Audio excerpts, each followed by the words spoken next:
facilitation just to enhance my work, my daily routine work. And then later on in 2021, I managed to get to the School of Government, the Baringo campus, Kenya School of Government, where I did the senior management course. And again, uplifted my management skills. So whatever I did at Baringo campus, the Kenya School of Government, really enhanced my performance at workplace in terms of management, because I had already worked for a number of years at that particular time. And then in that particular year of 2021, still I pursued the Senior Leadership Development Program, the SLDP, which now took me to another level of leadership, and successfully so I finished that SLDP program, which is a requirement, so to speak, if you're in a senior position in a government institution. And then in between as well, I've done monitoring and evaluation, so I'm a certified monitoring and evaluation professional. That again enhances my work, my day-to-day routine work in the place of work that I work. So I try as much as possible to add value to the work that I do. So that's my my career-wise. So in terms of experience, I began my work in 2003 when I was just about to graduate. So I went to be recruited by World Vision, which is an international NGO, non-governmental organization, which basically does the child sponsorship program. So we were doing community programs that brings in value to the development of this child that is sponsored by World Vision. Then after that 1-year program, they called it Graduate Internship Program. Then after that, I again looked for a job, so the internship ended, and I looked for a job where I was recruited by an agency called KREP, Kenya Rural Enterprise Program, as a microfinance officer. So I transitioned again from now the World Vision, which was an international organization, to KREP, where I was basically in the field. So I went to the field to do mobilization, because KREP was doing lending. Lending as a microfinance officer, you were tasked to go to the field and have people in groups, so train them to register. If you find a registered group, fine, you train them on the loans, and then you give them the loans, you monitor repayments of loans. So that's what I did. So that's still part of my larger community interaction. So I started interacting with the community way from World Vision, and then now at KREP Development Agency doing the financing of it. And I was able to at least reach out and again do my work so well at the KREP Development Agency. After that, I transitioned to a financial institution. I transitioned to the bank, that is the Transnational Bank, now the Access Bank right now, as a customer care officer. So I was recruited as a customer care officer in 2006. And then I now started building up my values. You are in a bank, you are seeing every other cash here and there, and if you are not a trustworthy person in a bank setting, you might start messing up your career right in there. And at the bank, right in there, I was given all the keys to all the other areas of the bank where the assets of the bank are kept. So that's where I started now thinking, okay, so you can be trusted this much. And I built my values way from that World Vision and now KREP, because you are dealing with money in the fields and collecting repayments and banking for the institution. Now coming into the bank again, you are interacting with finances here. So the values of being a trustworthy person, person of integrity, started growing right in there at the bank. So at the end of the 4 years in the bank was already profitable. So at least that's something that I am really proud about. And we had about 6,000 customers at that particular time, so with a deposit of about 10 million. So that was not a small achievement. While at the bank also, I developed a bank product which was geared towards giving loans to the farmers who are struggling with financial issues. So at least I initiated a product and I sent it to the head office, which was approved. and then I won a cash award of 5,000. So again, making the people benefit. The award wasn't really for me, but the award was for these farmers who were struggling with the loans because they were not allowed loans. They didn't have securities, and so I developed a product towards that. And then I left the bank in 2010, having won that scholarship now, the Ford Foundation scholarship. I resigned from the bank to pursue the master's. And so once I graduated with the master's in the US, I came back. So I was also jobless. That was 2012. So I came back and then started looking for work. And I got an opportunity with the Independent Electoral and Boundaries Commission. So I was recruited to manage the elections in Baringo in 2013 as a county returning officer. So that was another assignment, again, having been in the microfinance, in the bank, now at master's with a master's degree, jobless, and then now you get into an electoral process, the management of it. Gave me a very interesting opportunity, which I really loved. I loved doing that IEBC job, which I was transferred from Nakuru to Baringo. I was recruited in Nakuru County. And then I think at that particular time, the IEBC thought it is good to reshuffle the staff so that you don't work from the county that you come from, so you transfer to the neighboring county. So I served in Baringo County, which is a very good county, and I want to thank the people of Baringo County for the opportunity they gave me to serve that particular general election for 2013. A very green officer from master's degree and not knowing what elections is, but having won through a competitive interview, went to manage the elections. But I remember, when I went to Baringo, some people told me that elections has never been peaceful here in Baringo, and there was so many information about elections not being free and fair. And then I said, no, this year we are doing peaceful, free and fair elections in Baringo. And exactly that's what we achieved at the end of that. So I was in charge of the county positions, the women rep, the gubernatorial seats, and the senator's seat, but overall overseeing the entire process at the county level. Because as a county returning officer, you have constituencies. I think that's fair enough. We understand what a county returning officer does. Thank you, Chair. Officer of the IEBC. After that, what did you do? Just briefly, in a minute, kindly. Sorry, Chair, I've gone overboard. After that, the election at the IEBC, so I went to.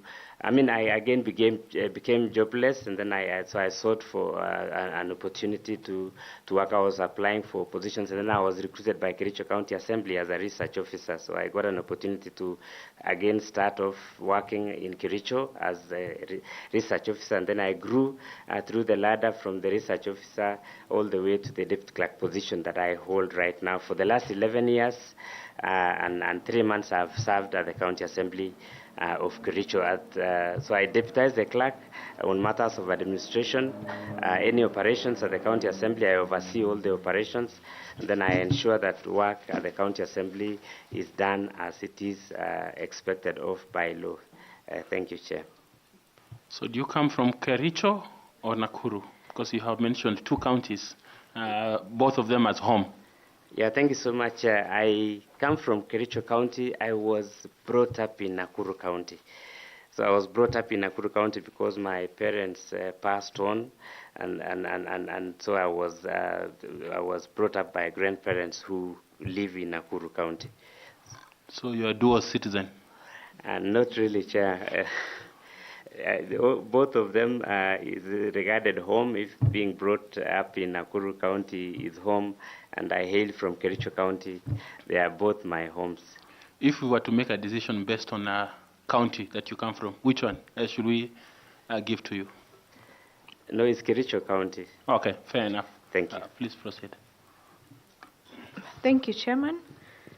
Mr. Lagat, having perused your folder, I do not seem to see your regional degree certificate. I've also seen an affidavit, and in respect of the matters that you have deponed therein, and seeing the position that you are applying for, in the event that you had the opportunity to be an IEBC commissioner, please tell this panel, basing on the experience that you've had in your career journey, how you would impact the 2027 elections, noting the averments in your affidavit on how you lost your degree certificate.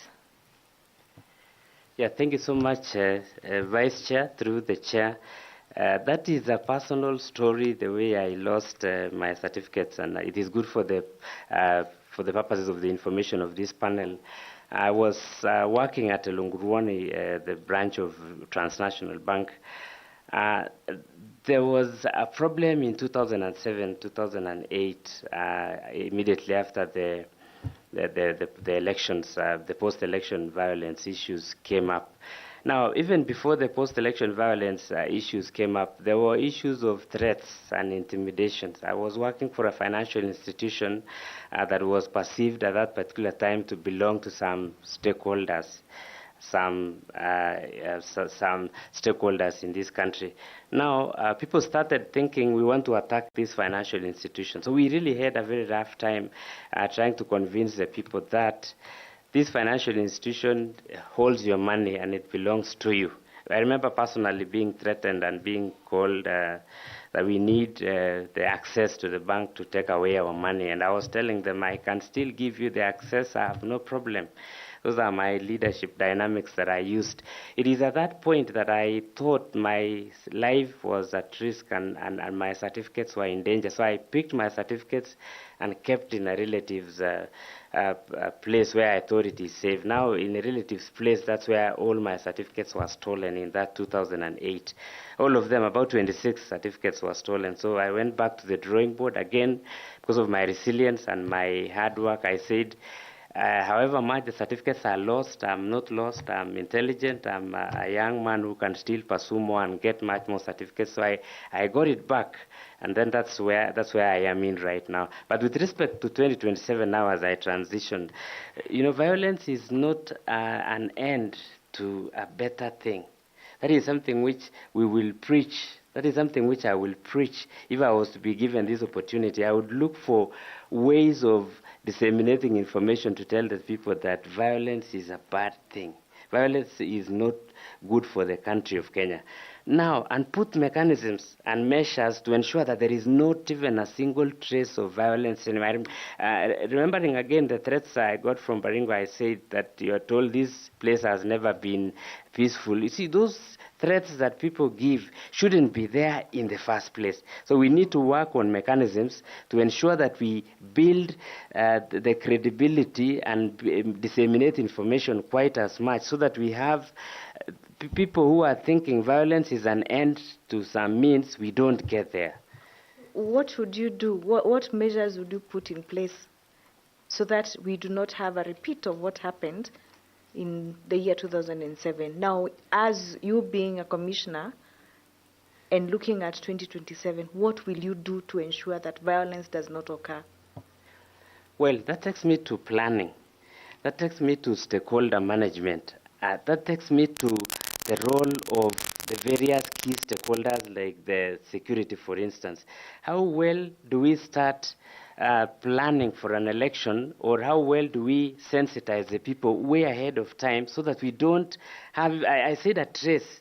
You see, the problem is balkanizing issues, and then when it gets to violence, it means something was not done prior. So for me, as a commissioner, I would come in and start putting in mechanisms as early, like education, for example, civic education, if we would say, and the role of somebody who wants to instigate violence should be, the adequate measures should be taken upfront so that we don't have a repeat of what happened. You see, like if you tell people violence is bad, you can be jailed for 12 years, whatever law that can be there to prescribe a penalty, if it's a penal code or any other law, people need to be sensitized and actually that be actualized so that we don't have a repeat. So apart from the security mechanisms and the stakeholder engagement that we would require each and every stakeholder to do their part way in advance, my issue is about time. At about what time do we bring in those stakeholders so that their planning is well done, or the citizens are well informed? So that's how I would approach from that angle. Thank you, Chairman. Thank you, Langat. I wish you all the best. Thank you so much. Thank you. Thank you. I will invite Madam Caro, Caroline Kituku, to ask you some questions. Caro, please. Thank you, Chairman, and good afternoon, Mr. Kipruto.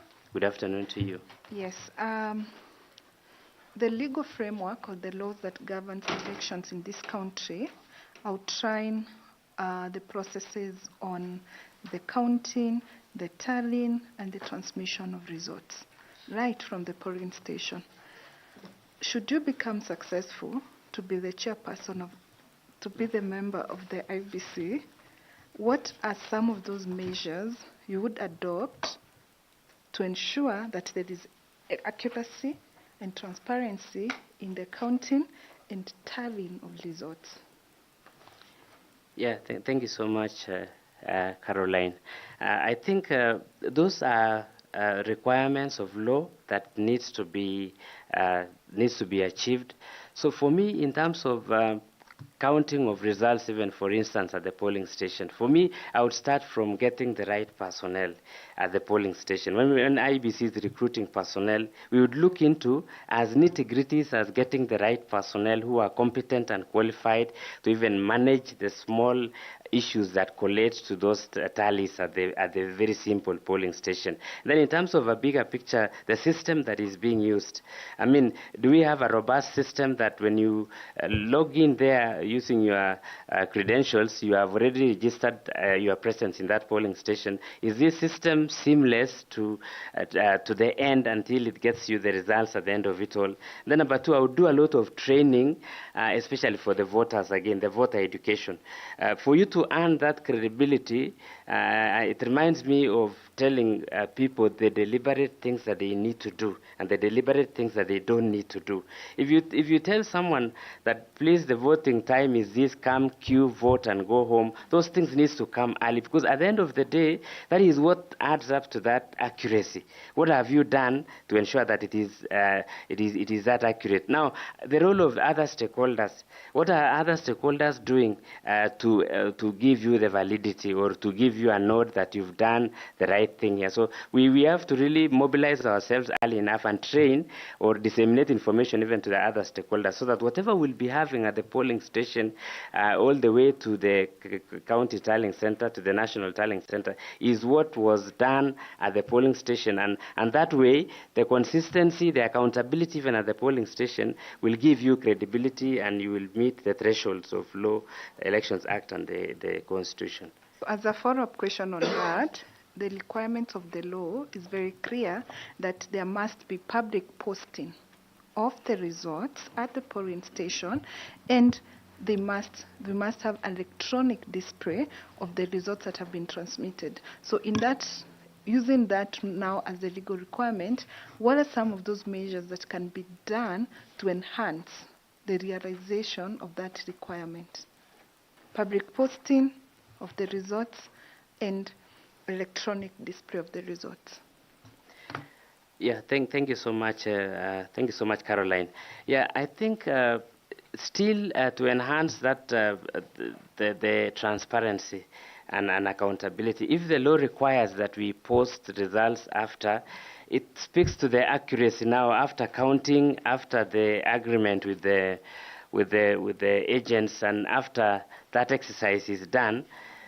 That publication at the notice board of a polling station, that ought to be done, because whatever you are putting there at the notice board, and security issues again come in there, so that people don't interfere with that result, or the agents have different results from what you've posted at the notice board. Then in terms of electronic display, if and when the results are uploaded at the end of the tallying or in the course of the counting, because there are so many positions done, you could enhance by having a system that is real time. For instance, if the display is required at the constituency or at the tallying center of the county or at the national tallying, we need to invest on real time system that display the results actually real time. If that will help, I think we will be good in terms of accountability and credibility and accuracy of the results.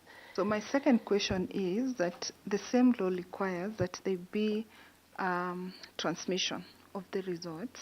So what are some of those measures? There's been this public outcry about delays in transmission of results, particularly the presidential results. So what are some of those measures that you can adopt to ensure that that delay has been overtaken or is addressed? Yeah, thank you so much. I think as IEBC Commissioner, if given this chance, we would like to dig deeper and find out where this delay is. Because I remember in the course of my work while working at the IEBC, sometimes some polling stations are far unreachable, and the results will take 3 or so days to get to the tallying center. Now, if that is the issue, how well do we have an address to that at the polling station, even from the word go, so that we have results on time at the polling station, so that whatever we are transmitting, if it is transmittable from the polling station by law, do we, what mechanisms, what support systems do we put in place, infrastructure, for example? Because some places I know they could not be having the infrastructure that is required, the internet and all that. We need to map out that, and then we work towards so that we have that real-time transmission, notwithstanding delays or notwithstanding any challenges that might come along the way, working on the challenges way early and anticipating those challenges and trying to find solutions collaboratively with other stakeholders would help in that quick transmission of results to the tallying center, national tallying center. Thank you, Mr. Kipruto, and I wish you well. Thank you, Chairman. Thank you, Caroline. Thank you. Now I will ask Ambassador Koki to also ask you some questions. Thank you very much, Chairperson. Mr. Langat, good afternoon again. Good afternoon to you, Ambassador. Good afternoon. So, Article 1, subsection 1 of the Constitution gives all sovereign power to the people of Kenya. And it says that that power should be exercised in accordance with the Constitution.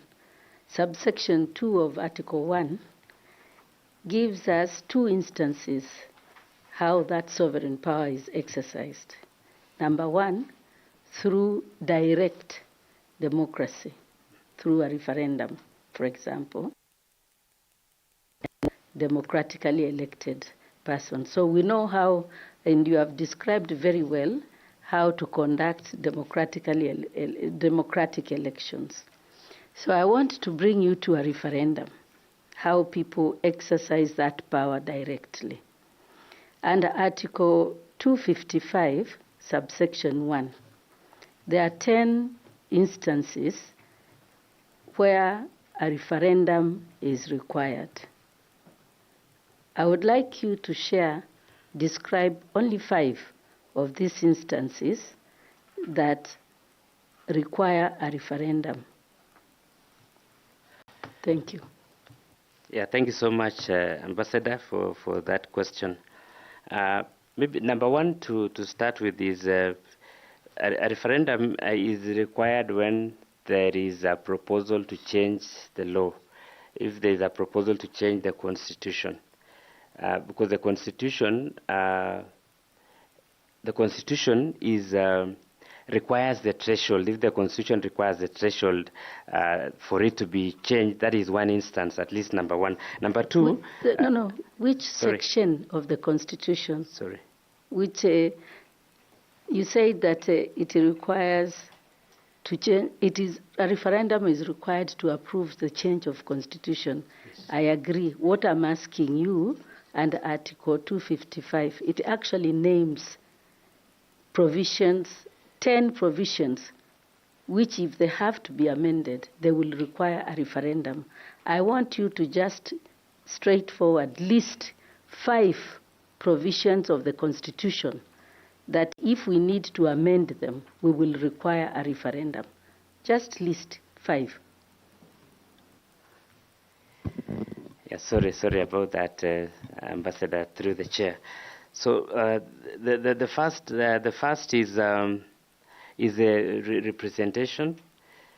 Is a representation if we are to amend an article that speaks to representation.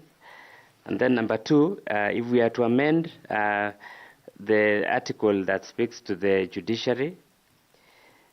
If we are to amend an article that speaks to the executive, and then if we are to amend an article that speaks to the representation is through Parliament and the Senate and the counties, if we are to amend the rights, the Bill of Rights, if we are to amend the Bill of Rights, that would require a referendum.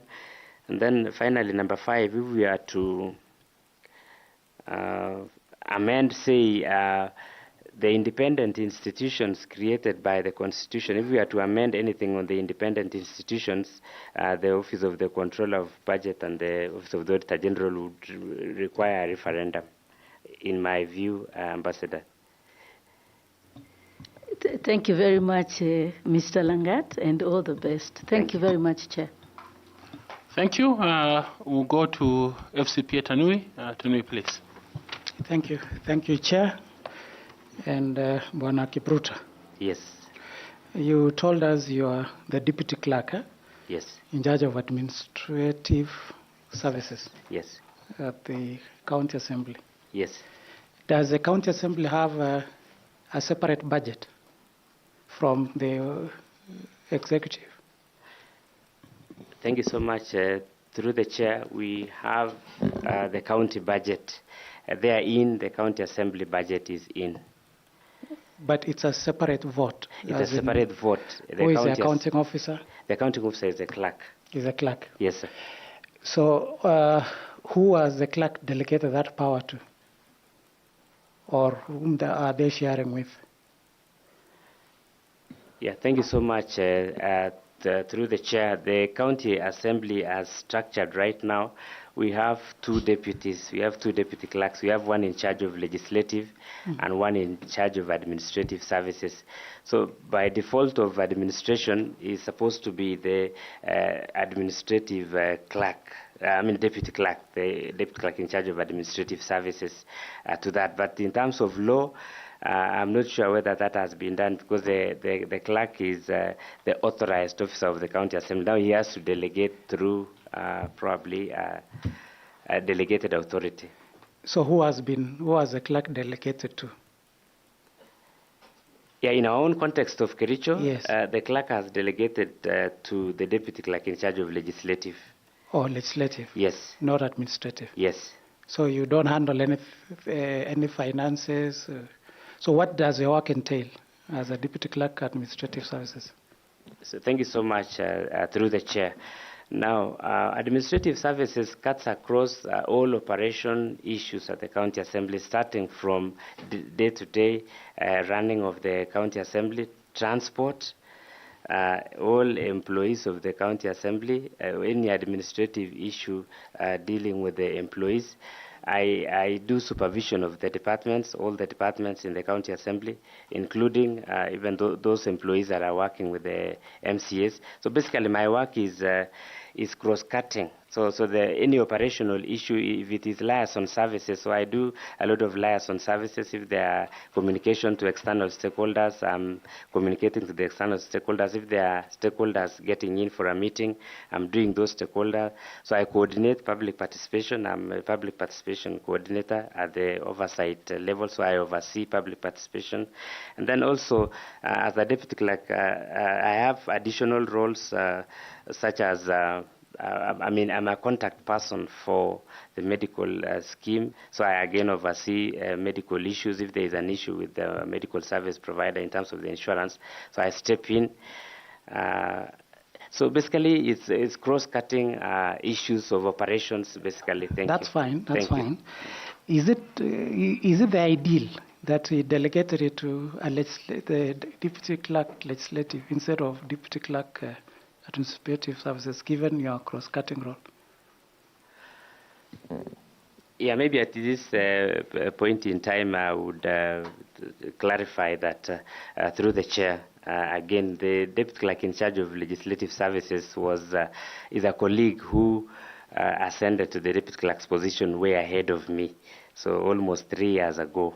So myself, I was promoted in 2021 to Deputy Clerk in charge of administrative services. So in that context of being the Deputy Clerk, she was the overall Deputy Clerk 3 years ago. So then the authorized officer, if you would say, she was authorized at that particular time when I had already not been promoted. Thank you, Chair. Now, what I'm asking is your experience as an administrative services deputy clerk would come in handy in the management of the commission, given the fact that you've said it cuts across.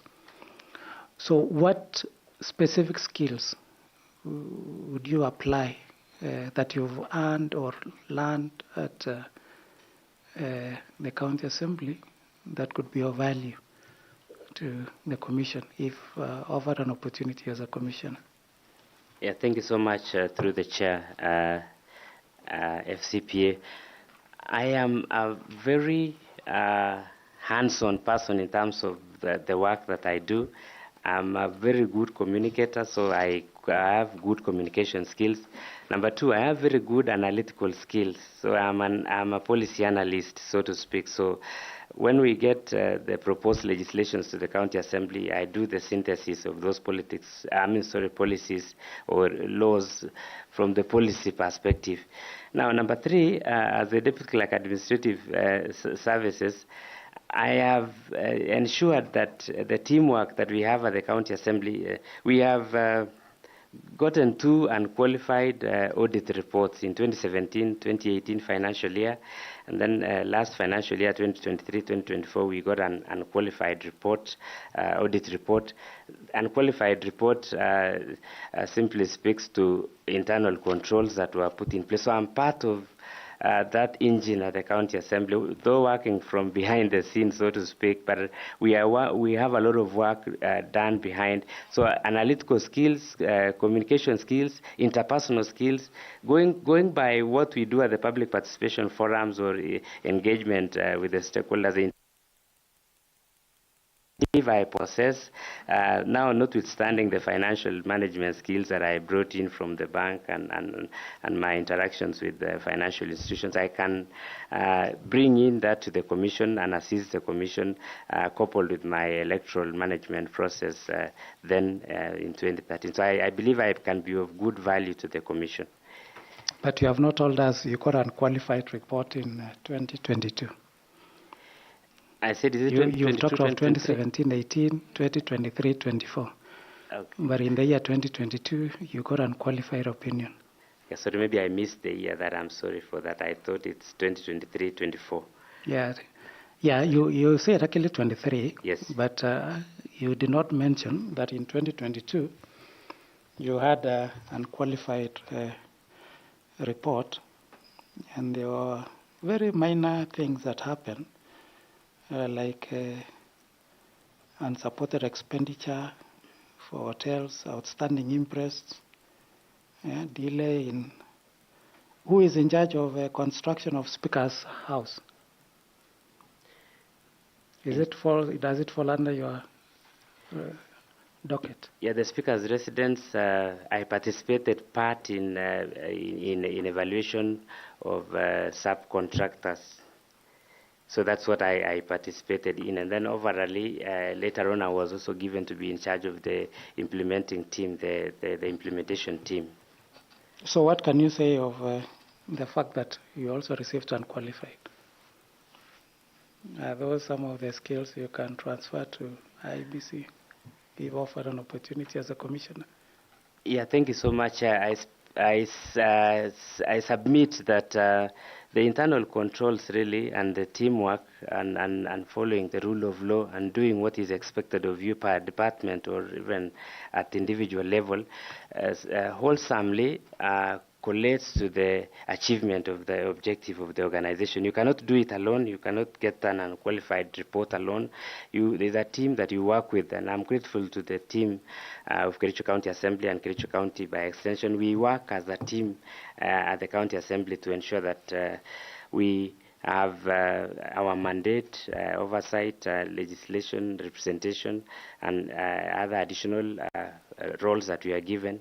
We achieve them to the best of our knowledge. So that I would transfer certainly to the Commission if given this chance. Thank you, and congratulations for having achieved for 2023-24. Thank you. Thank you, Chair. Thank you very much. That sounds fresh and nice. Let's get Bwana Misati, please. Thanks so much, Chair. Bwana Ngat. Yes. You understand the structure of IPC? Yes. The commissioners and the secretariat. Yes. Considering the strength of IPC and the secretariat, as they have to work together for them to achieve anything they want to do. Now, what initiatives will you put in place to strengthen the collaboration between the two? Yeah, thank you so much, James, for that question, and through the chair. The staff is the engine of an institution. At the Kericho County Assembly, I'm sorry, Chair, because I think I ran short of time earlier on. I'm in charge of, I am a member of the advisory committee, the staff advisory committee, which is created by the Law County Assembly Services Act. So being a member of the advisory committee, we take pride in having staff that are competent, the staff that are doing their work, and there comes in promotions, and if there are discipline issues, it's dealt with. For me, I would go back to planning. For a successful and effective flow of work from the Commission, we have to really plan very well and see how the constituents, how the staff are constituted away from the constituencies all the way to the head office, and what happens probably during elections. If you would ask me what I observed in Baringo County at that particular time, for instance, election monitors. There are staff who are hired temporarily called election monitors, and they are hired towards the end of the vote. It's close to the election time. Would those monitors be hired a little bit earlier because the campaign period is a bit longer and they are monitoring campaigns and malpractices that probably could arise? So for me, the staff is very key. Training of staff often, and then two, ensuring that all the staff of the IBC do the right thing. I salute them. I salute them because of the hard work, but we have to always constantly have trainings with them so that they are up to date in terms of the evolution, things that evolved. And then number three, the link between the Commission and the staff, the CEO being in between. There should be smooth operations, but I don't think that the IBC, I don't think that this link is there if we have the CEO playing a role between the link of the Commission and the staff, because the link actually is the CEO to the staff and to the commissioners. So that there should be a smooth flow of instructions, smooth flow of policies and approvals down. When you approve something at the board level, like I implement the approvals from the board of the Kericho County Assembly, the service board chaired by the Speaker. So when there is that smooth flow from the board to the staff, there isn't hitches that can come, and training is done, and ensuring that we have adequate staff to cover key areas. I think for me that would ensure that the electoral processes are manned well up to the results time. On the same note, I want you to explain maybe what you understand by the joint accountability framework, if anything has to be adopted in that regard. Yes, so thank you, through the chair. I think joint accountability framework speaks to where we have critical stakeholders who have a common objective and they are working together towards achieving that common objective. If each and every institution does their part according to the law, or if they work as it is required of them, I think at the end of the day we have that joint. Sorry, let me take you back. I mean joint accountability framework between the commission and the secretariat, not in regard to the secretariat. Sorry, I went back to the stakeholders because still they have a role of accountability in that sense, Chair. So thank you for that correction. Now, whatever is done at the National Tallying Center has graduated from the polling station. So the outcome of whatever IEBC does is actually through to that process. So it speaks to how do we ensure that there is credibility, there is accountability all through until the outcome here. So we gain that trust at the end of it all, because we have had a process that many players are participating, and it will boil down to the outcome. So I would look at it from that perspective, that each have role that they play towards the outcome. Thanks so much. I wish you well. Thank you. Chair. Thank you. Thank you, Evans. I will invite Mrs. Fatuma Saman to ask some questions to you. Thank you, Chairman. Mr. Abraham. Sorry, are you comfortable with that name?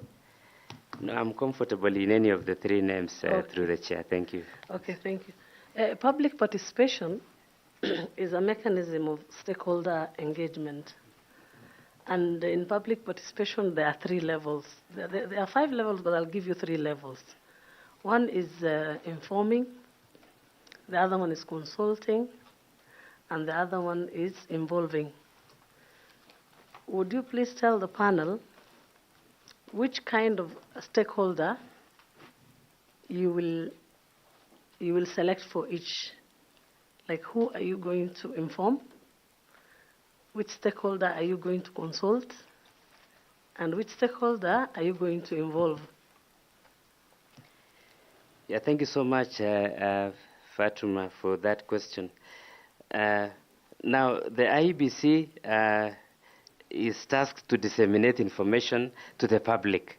So most of the information goes to the public and again to other stakeholders for noting their actions. So informing could go to the main critical stakeholders who are the public, and then now other stakeholders playing the role like Parliament. Now, the second one was, just remind me the second one, kindly. Consulting. Now, IEBC consults. IEBC consults, say, even Parliament, for instance, in terms of approvals of the budget. When you have made requests to Parliament and it is off the budget cycle, they would consult with Parliament to find out how soon that approval may be granted, if it was a supplementary budget, if the IEBC required monies that probably wasn't in their main budget. So they would consult Parliament in terms of the timelines. And then in terms of involving, there are critical players in the electoral process, like the political parties. IEBC will involve the political parties. Of course, they are registered agents for political parties. Candidates, they would involve the candidates if there is an issue to clear with the candidates. So in terms of involving, they would involve the candidates through their political parties. And then now, informing is still, I said, to a wider spectrum, but more so voter education to the public, critically to the public. Okay, and while involving, have you thought of the internal stakeholders? Are the staff of IEBC stakeholders? Yes, they are. They are stakeholders. So you involve them? They are stakeholders. They are the ones driving the processes, and they are the ones supposed to be actually well versed, as they are supposed to be the ones involving others, so they ought to be involved even in the first instance before other stakeholders are involved. Thank you. Thank you. Thank you very much. I ask Nicodemus Bore to ask you some questions. Thank you, Lagat. And it's good to know that you worked in the County Assembly of Kericho for quite some time. How many years have you been at the Kericho County Assembly? I've worked for 11 years and 3 months. So you worked through 2 governors? Yes. The first governor was Professor? Yes, His Excellency Professor Paul Chepkwony. Yes. And how many MCAs do you have in the assembly? We have 47 members of the county assembly, 30 are elected, and 17 are nominated. And last year, around October, there was an impeachment motion against the governor of Kericho. It was successful. Yeah, thank you for that question. As far as the County Assembly of Kericho is concerned, the motion was tabled for impeachment. It was approved by the County Assembly. So to us, the successes that we count right in there is the fact that the motion was tabled, it was debated, and it was approved to the next level of processing. So the success is counted from that aspect because we count motions as our deliverables, and that's a motion that was approved by the County Assembly. What were the few areas that the MCAs felt that the governor was not doing right in the motion? Yeah, thank you so much, Chair, and I allow me to answer that question with a lot of humility, because as a staff of the County Assembly and as a professional as I am, you are required to be very objective, and you are required to be non-partisan. So sometimes issues arise, and you are caught in between, and you have to exercise your ability to remain objective in anything that you do. So just allow me when I'm answering back to you, so that you don't judge from the aspect that the motion weren't proper before the assembly, or in that sense. So I was just saying that as a comment.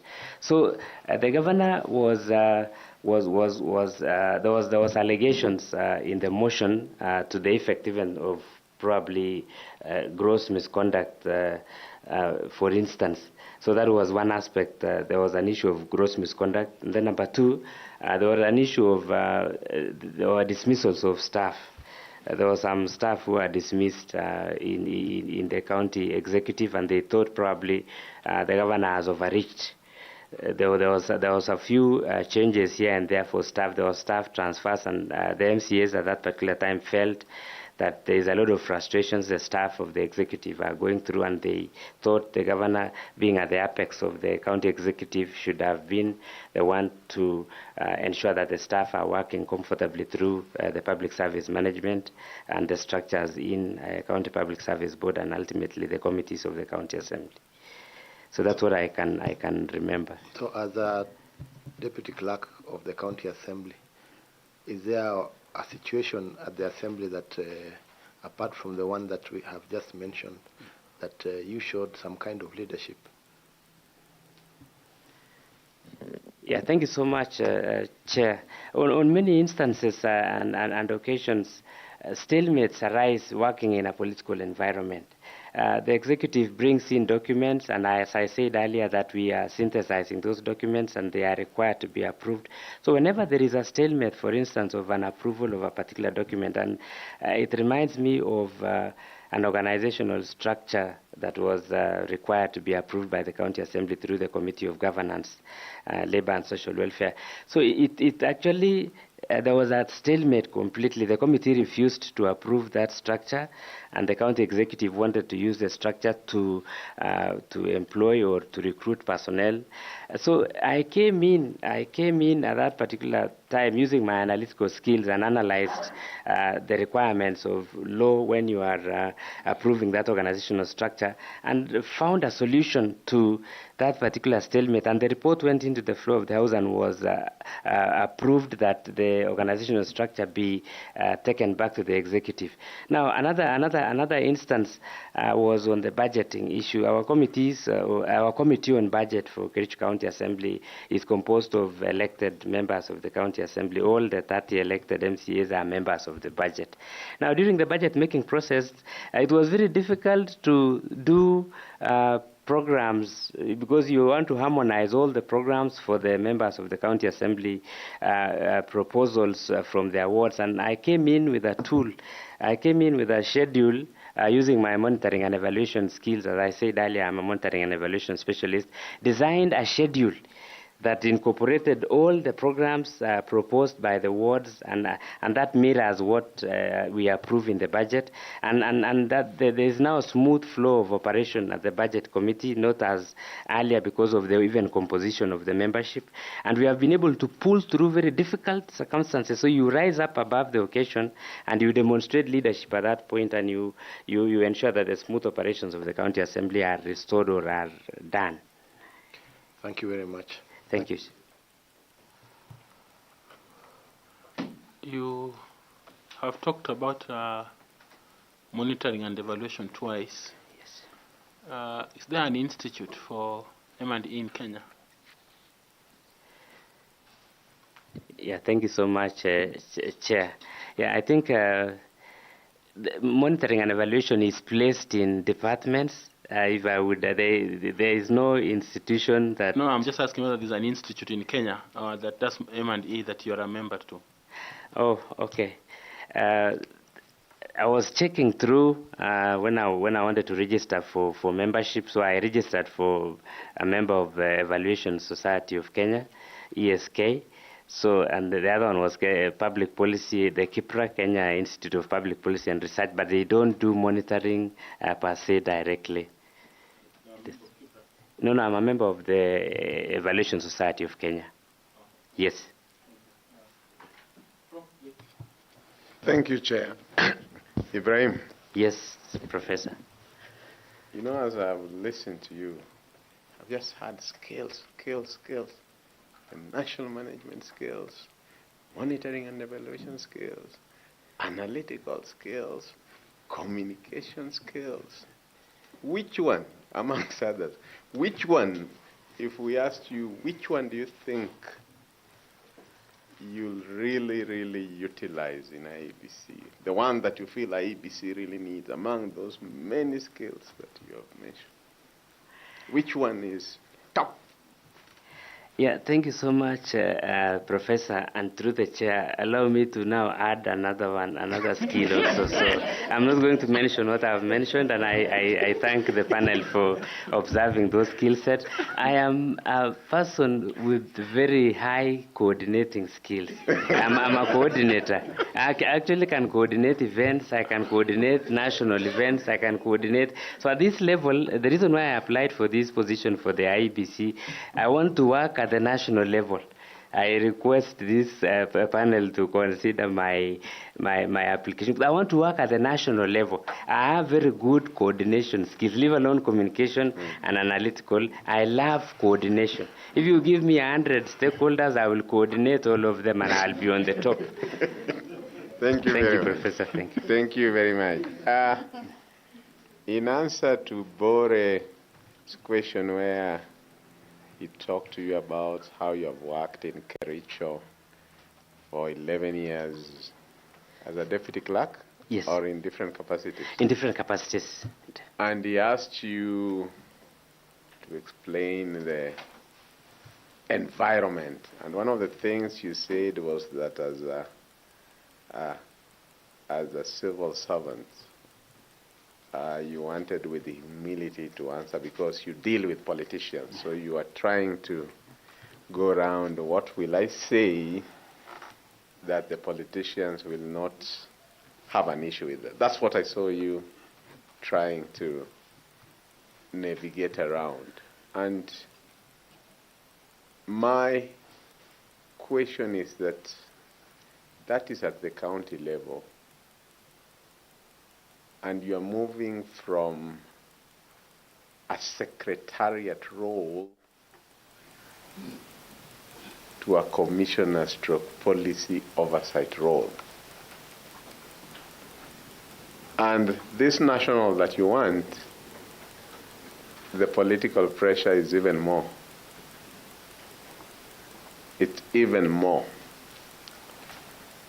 So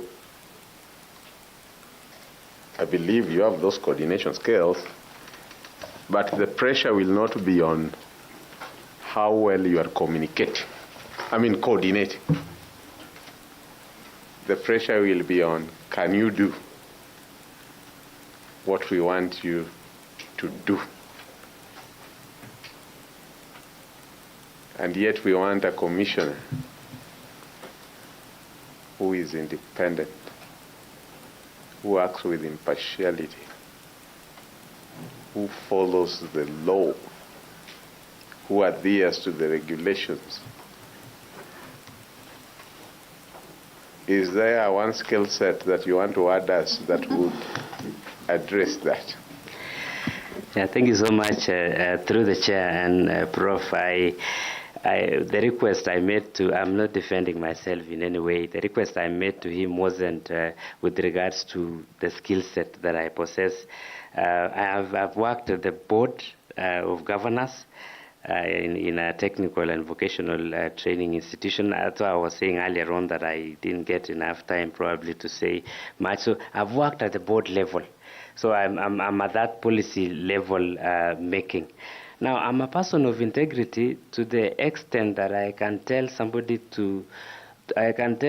no on an issue, say even of corruption, of proposal. If somebody proposes to give me a hand, I will go the other direction. That is the kind and the caliber of a person that you are dealing here. I've been the chairperson of evaluation committee of the county assembly for a number of years now, overseeing procurement of very critical issues. And there is no any one instance that I've ever compromised on any tender. Somebody can, we did a tender for the construction of the county assembly at 500 million. The threshold is 500 million. There is no anything that I've ever held in my hand to say I'm picking this on so that I give you this tender. So the credibility that I have and the integrity that I have is beyond reproach, and I don't fear any stakeholder. If it gets to work and I'm telling you you are wrong, I will say it as plainly as even in the county assembly or even in the county executive or even in the national level. I will tell you on the face that you are wrong. Let me tell you what I did in Baringo so that you get the context. Because we don't have enough time. The context of the person that I am in. I went to one of the constituencies in Baringo, and there was pressure to say we are not doing elections. And this is not to create an impression that Baringo is a bad county. So the people in that particular constituency told me that we are not doing elections. And it was 2 weeks to elections. And then I was like, is it really going to happen that we are not doing elections? Because of what was the reason? The reason was the selection of the polling officials, the presiding officers, deputies. And I made a decision at that point in that constituency and cancelled all the employment that had been done, and it be done afresh. Within a period of 2 hours, myself.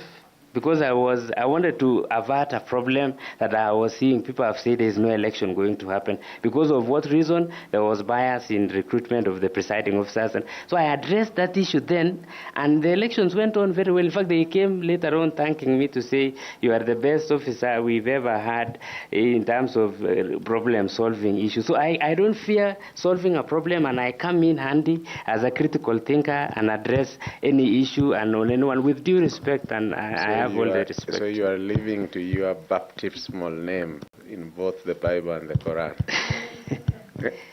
Thank you. Thank you so much. Thank you. Thank you, Prof. You also have a biblical name. Do you want to ask the last two questions? Sure. Two biblical persons are confronting each other there. Here. Now, from your financial management, because I saw that's where your degree emanated from. Yes. And I also saw you worked in KREP. Yes. Which was the first microfinance institution registered under the Microfinance Act? It started as a loan-giving facility before finally being recognized by CBK and being registered as a microfinance bank. Yeah, that, Prof, thank you for that question. That should be Equity Building Society. Okay, let me ask you another question that is more current. What would you say, or how has the Trump administration's policies affected the global world and in particular Kenya?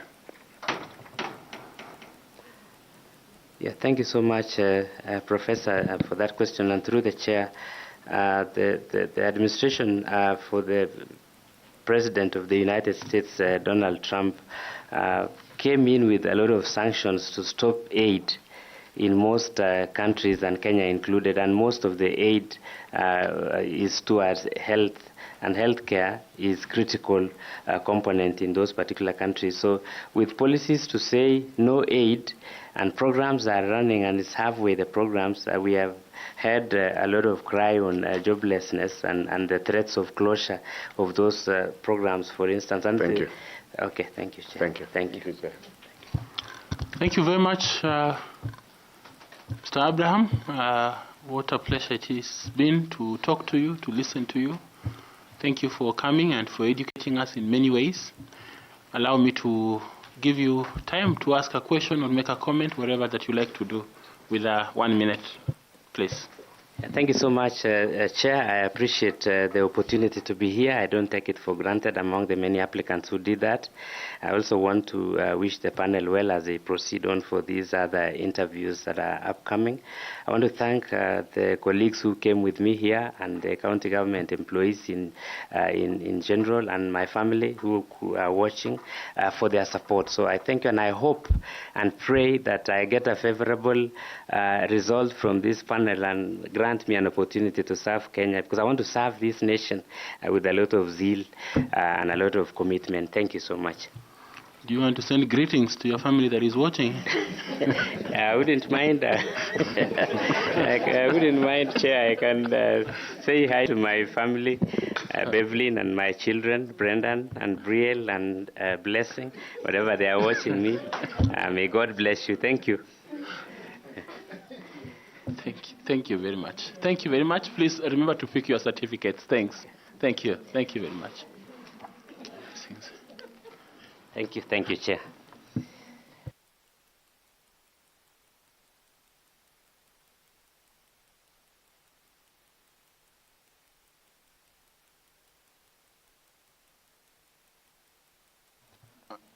Madam Fatuma, Fatuma, do you want to do a dua now, or we finish the candidate?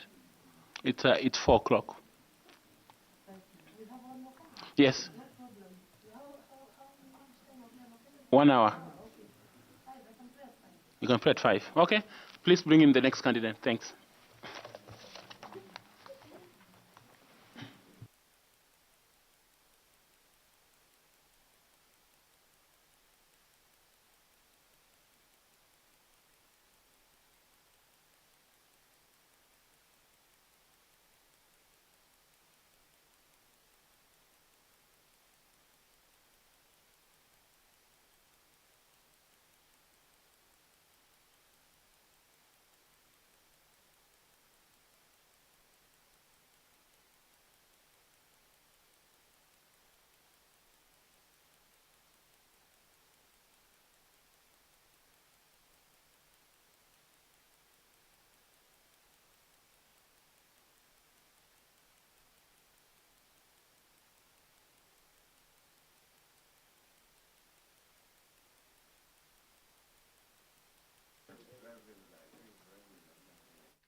Karibu sana ndugu.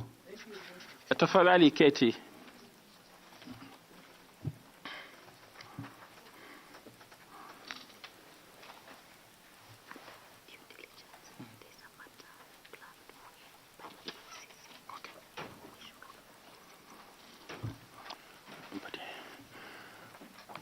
Huyu ni ndugu Adan Nuri Bare. Bere. Asante, asante, asante. Welcome to this interview. We are grateful to you that you saw our advert and showed interest and sent to us your application, and we are grateful. I know that most likely you have come from Tana River for this interview. Yes, and we don't take that lightly. We'll just know that this panel sincerely appreciates, but much more Kenyans, because Kenyans are looking for commissioners for the IEBC, and all of them are glued, waiting. And thank you for being one of those that are seeking to make an answer to their request. My name is Nelson Makanda. I am the chair of this selection panel, and so I'll just coordinate my colleagues here to ask you some questions. But first of all, let them introduce themselves. Linda. Good afternoon, sir. My name is Linda Kiome. I serve as the vice chairperson of this panel. I take this opportunity to welcome you for this interactive session. Karibu sana. Bwana Bere, jambo. Naitwa Bwana Andrew Tanui, mwanachama wa chopo hili la uteuzi, na karibu. Shikamoo. Naitwa Caroline Kituku, a member of this panel. Bwana Adan, good afternoon. My name is Adam Solo, a member of the selection panel. Good afternoon, Adam. My name is Bore, a member of this committee. Assalamu alaikum. My name is Fatuma Ali Saman, a member of the panel. Good afternoon, Mr. Bere. My name is Koki Muli Grinyo, and I'm a member of the selection panel. Karibu sana. Good afternoon, Mr. Adan. My name is Evans Misati. I'm a member of the selection panel, and we welcome you to this interview. So thank you. Please take a maximum of 5 minutes to introduce yourself.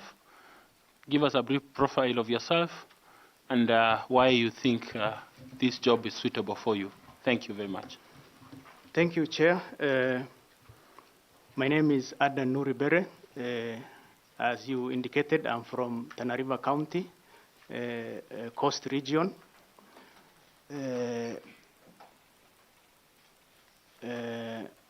I just want to start with my experience that will support me to do this work. And I want to start with the relevant experience that I have. That is, I have previously worked for IEBC as an elections coordinator. Elections coordinator chair is a returning officer. During election, you become a returning officer. During registration, you become a registration officer.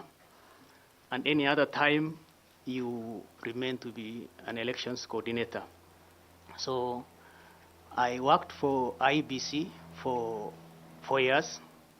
I presided over the 2010 referendum, and I also presided over the 2013 elections.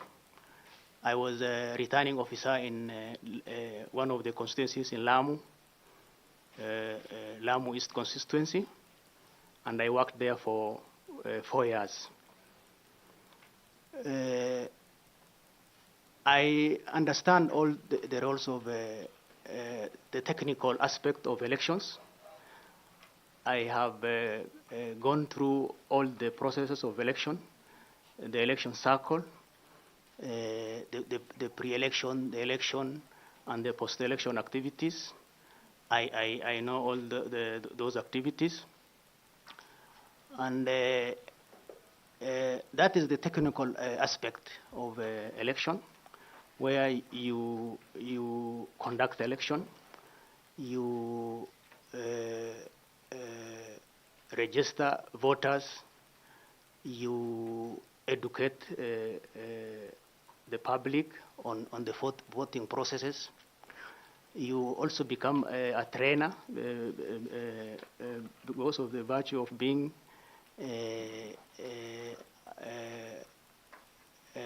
waiting to train, because you are supposed to enlighten the public on the voting procedures. Then during election, now you prepare for election. You make sure all the election processes during the election day has been followed. You make sure that the ballot papers, the ballot boxes have been received. You have trained and deployed the election staff, and then maybe move on to something else you have done? Yes, We have grasped that. then that is the chair. That's the technical aspect of election. And then after I left the IEBC after 4 years, I went to county government. I was employed by the county government of Tana River as chairman County Public Service Board. County Public Service Board is an entity of county government that employs staff and also carry out disciplinary issues of staff, development of staff, and also negotiation of salary with SRC, and also advising the county government on issues to do with HR. So my employment at the county government took about 6 years. It's an independent office, just like the IEBC commissioners' offices. So I was doing oversight, I was doing leadership, and that employment at the county government for 6 years has really enabled me, prepared me for this job as a commissioner of IEBC. The working of Chairman County Public Service Board with his members is just more or less the working of commissioners, because we are serving for a period of 6 years. We work through committees and we deliberate our issues through committees. So basically, I have been introduced to a form of a commission's work, IEBC commission work, because the County Public Service Board work is more or less a commission's work. Then, Chair, I have also worked, served in 3 boards as a director, as a board of director. That is Kenya Marine. For 3 years, I served as a board of director. I also served as in National Youth Service as a board of director, and I'm currently serving at National Museums of Kenya as a board of director. At National Youth Service, I was chairman, HR committee. Currently, I'm the chairman audit committee. And while I was serving at Kenya Marine board, I was chairman of scientific committee and also a member of an audit committee. If you look at the settings and the working of these boards, they are more or less also the same as IEBC board, IEBC commission. So I'm already exposed to that level of leadership, the level of governance, and the level of oversight required for this job. In terms of academics, Chair, I think maybe before I go to academics, I think we have noted you have a bachelor's and a master's degree. Yes, I have a master's degree, a bachelor's. I'm currently also pursuing a PhD in leadership and governance. Thank you. Fair enough. I will ask. Thank you enough. That's enough. There's something I've not said. Okay. Mm-hmm. Okay. As a young man, full of positive energy, I was employed also by Kenya Wildlife Service. I served in Kenya Wildlife Service for 18 good years. I grew through the ranks from a very junior officer to a middle-level manager. And my role in KWS was basically law enforcement. And that also has really prepared me for this job, because as an IEBC commissioner, you'll be interacting also. One of the responsibilities is to interact with stakeholders, and one of the stakeholders is law enforcement officers. So I'm also capable, and I also have a lot of experience in that area of law enforcement.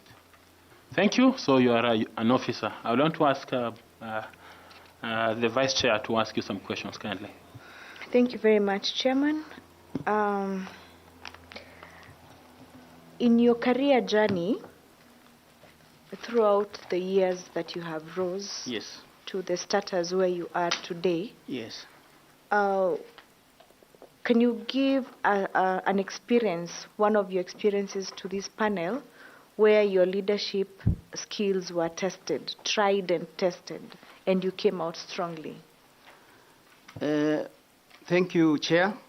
When I was serving at the IEBC in Lamu East as an elections coordinator,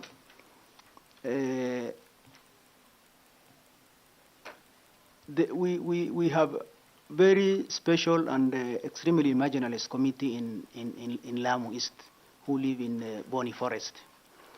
And initially they had 2 wards, but they lost one of the ward and they remained with 1 ward.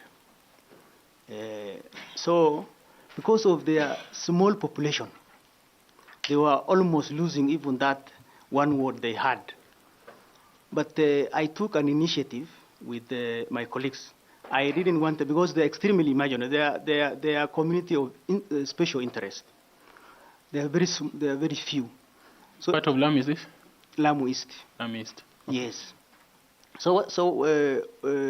And we had to defend. We had to defend their status. We had to explain so that we prove that they really need their word has to remain. So I did that, and eventually we won, because I rallied even other communities within the constituency, so that they also give support to this community, this minority community, extremely minority community. And at the end of the day, we managed and we were successful, and that word is still there. And so it was a very big plus for me, because I helped a minority community to have a representation, which they wouldn't have if they would have lost that word. Okay, thank you very much. What kind of skills and competencies do you have that you think would be helpful to bring into the table in the IEBC Commission? Thank you, Chair. Chair, the IEBC work as a commissioner requires an all-rounded person. And I feel that I'm an all-rounded person.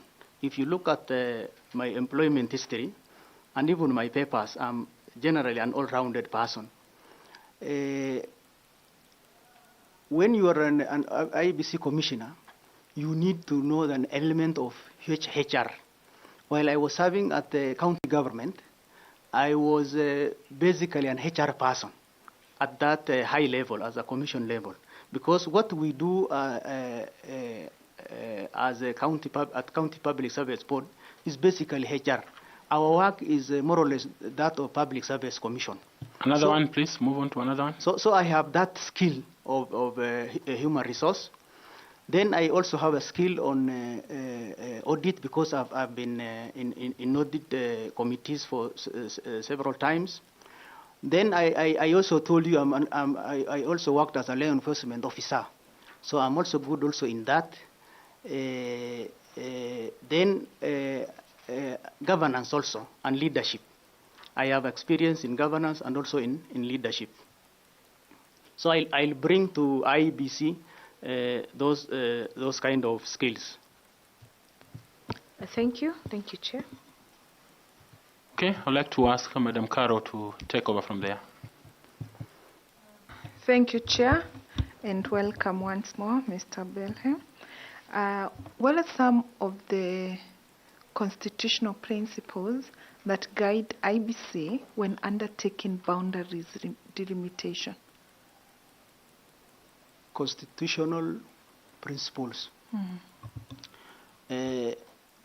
IEBC has a responsibility of, it's true, they have a responsibility of demarcating the constitutional the boundaries, because they inherited that mandate from the previous Boundary Review Commission.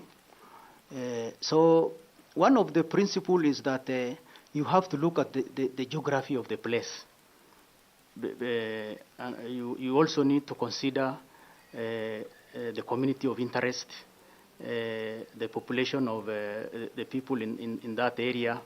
So you look at those aspects when you are looking at boundary review. You also look at the transport, the mode of transport within the area. Yes. So there is this principle of the equality of the vote. Yes. How does it apply in relation to the IBC's mandate on boundaries delimitation? Equality of? Vote. Do you know the principle? The principle of the equality of the vote is that no one vote has more value than any other vote. All the votes are equal. Okay, with that understanding then, how does that principle help IBC when undertaking its mandate on boundaries delimitation? That will help IEBC because IEBC has to understand that whatever happens in one area has to happen to all the other areas because Kenyans are equal and they need to be treated equally in all aspects of election. So one of the things that the IBC must do is to ensure that there's a balance in between the urban and the rural populations whenever it is undertaking boundaries delimitation. So what are these challenges that you foresee should you be successful? Because one of the things that most likely you'll do and would be a priority is boundaries delimitation. So how do you intend to balance this and what challenges do you foresee? I think one of the challenges that I foresee is the public has been waiting for this to happen for a long time. We are supposed to do boundary delimitation between 8 to 12 years, a maximum of 8 years, and that I think has lapsed. So there are a lot of communities who want to be delimited, the areas to be, for them to get an additional wards, additional constituencies. So I think there will be a clamor for more. So that's going to be a very big challenge for the incoming commissioners. And again, I think one of the challenges again is resources. With our current status of finance, IBC might not be able to do that work effectively because of resources. So let's speak about two particular things that are helpful. Yeah. The first one is that when we speak about, I didn't hear you say anything about the rural and the urban, the need to balance that, because there is this understanding that rural constituencies particularly have a larger area as opposed to the urban. So how does the IBC come in to ensure that in the processes of boundaries delimitation, there is no big variance that comes in between these two centers, the rural and the urban? Okay. In boundary delimitation, I think the Constitution provides for that there's something called quota, where you now subject the entire population to the number of constituencies, and then now you vary that number in case it's a sparsely populated area, and if it is also a densely populated area, you provide the number. Yes. Okay. Thank you so much, and I wish you the best. Thank you, Chair. Madam Koki, please take over.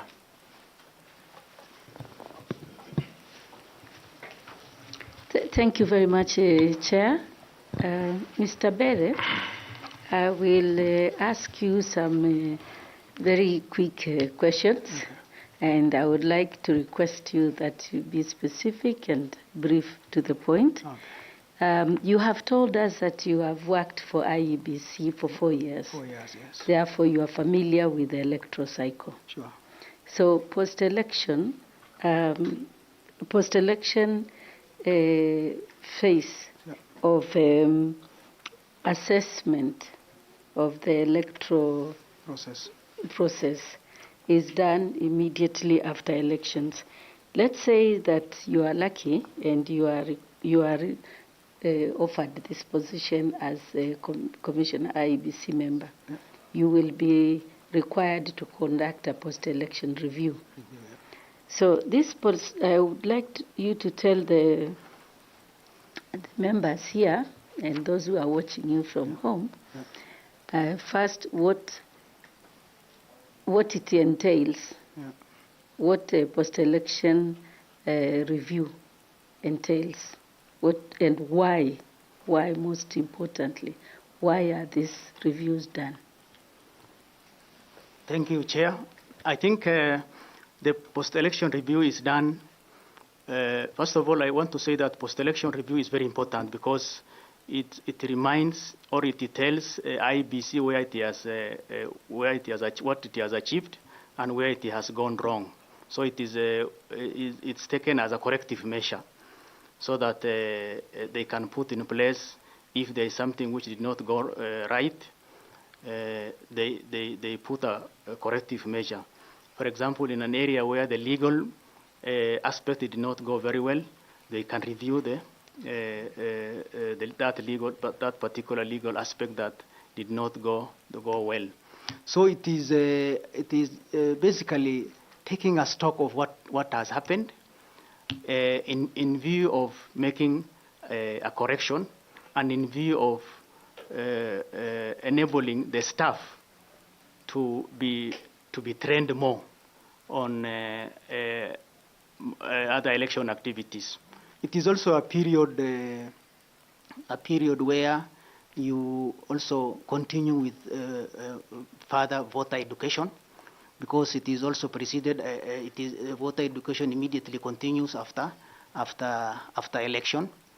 So it's basically stock taking of what has happened and how can we learn from what has happened.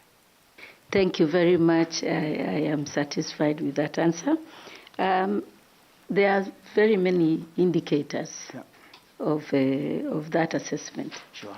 I only wish you to name 5 of them. Just list, don't describe them.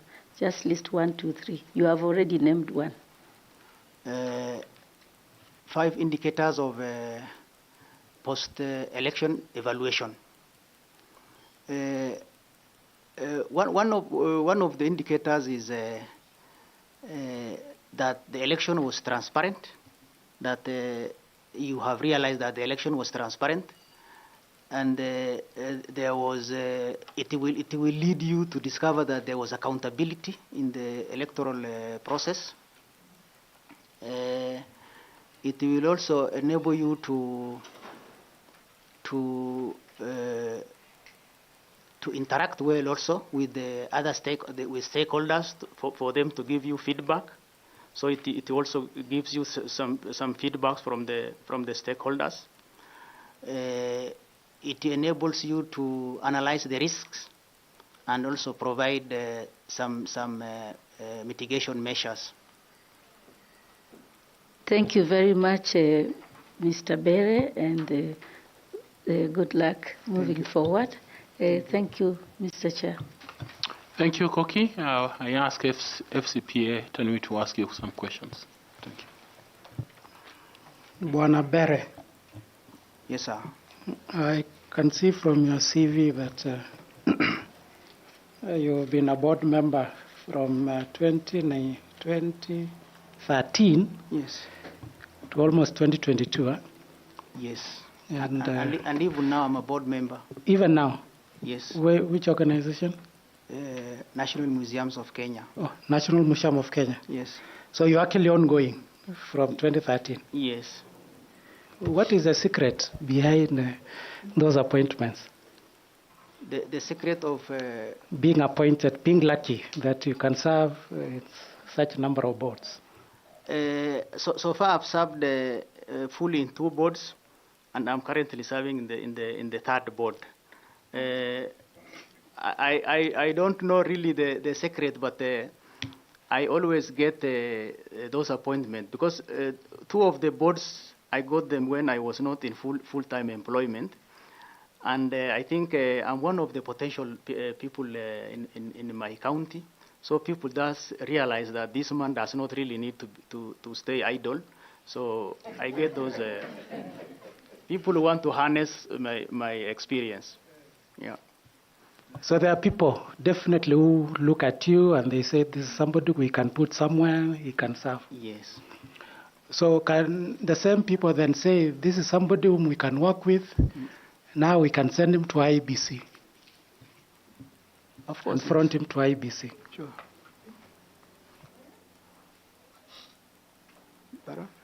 Possible that the same people who have always seen your ability, and they can also go ahead and say that we want Bonabere. Yes.